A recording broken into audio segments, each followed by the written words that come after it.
ito ang definition ng guidance. Okay? When we say process, ibig sabihin, hindi lang siya one time, big time. It's a series of actions or steps. No? Hindi pwedeng nagkaroon ka lang ng career orientation. You have to have other activities aside doon sa mga bagay na yon.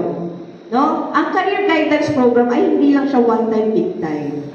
Na pagka nag-invite ka lang ng mga schools, eh okay na yon.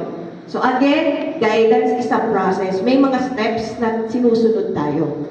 And when we say helping individuals, yung individuals here, we are referring to our learners. We help them, we assist them.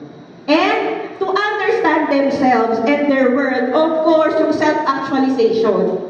Yung matutunan nila, makilala nila yung sarili nila, and eventually, magagamit nila yung pagkatuto nila at pagkilala nila sa sarili nila na magiging contributors sila sa society.